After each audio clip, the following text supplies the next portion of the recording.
Welcome everyone. Welcome everyone to our cultural series, the 250th birthday celebration on Beethoven concerts. We have been joking that it's no longer his 250th birthday, it's about his 252nd, because it's taken so long to do this concert because of the setbacks of coronavirus and whatnot. But we're glad you're here with us today. You persevered, and Haik persevered. Haik Yakubian, if you just look on the inside of your program, by the way, you have a wonderful biography of what this man has accomplished in his life. I will keep it short and just, I'm very grateful that he accomplished this one important thing, that he shares his gifts with our community at St. Hago, that all the blessings he has and the talents, he's willing to share them with you and with us. So we thank Pike. He has a special guest of many talents, Leo Chen, that he will also be introducing.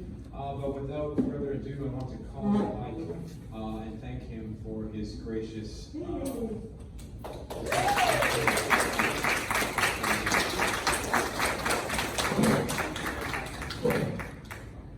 Welcome everyone. Thank you so much for coming. Delighted to be able to present this program to you. Beethoven is an absolute master in the Western tradition of music, a bridge, if you will, between classical music and the romantic styles that came. Being born in 1770, he had a firm rooting in the classical tradition of Mozart and Haydn, who was one of his teachers. Later in his life, he developed his own style, which some call the heroic style of music, and very, very dramatic pieces with which I'm sure you're all familiar, many of his later symphonies and so forth. He wrote for many different instruments, but was himself, by repute, a fantastic pianist. And a lot of what we're going to share with you today has to do with that, because we don't have an orchestra here, right? So we're going to present a number of his smaller works in the first part of the program. These he called Kleinigkeiten, little things. They were pieces that were substantially written for dances. He and many other composers of the time had to make a living. They had to eat. And although they got some money from benefactors and benefactresses, that money sometimes didn't come when it was supposed to. And it's sad to read, but some of the letters that we looked at when we were traveling in Austria, spoke to the fact that he had to beg some of his patrons to pay him because he was starving and because he was freezing. So dances of many kinds were a very important means by which he could earn a little bit of money. And he wrote these dances throughout his entire life, even late in his life when he was quite ill.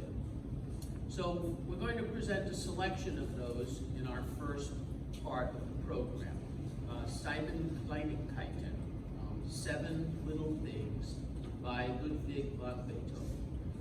The first one is going to be performed by my young colleague Leo Chen.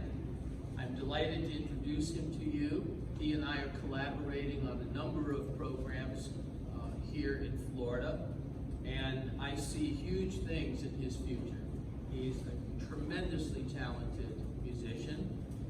He has been studying piano for 4 years, and violin for 2 years, and he's a truly outstanding and sensational young fellow. So, without further ado, may I present Leo Chen.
perform the other six for you now, the six Kleindick Titan.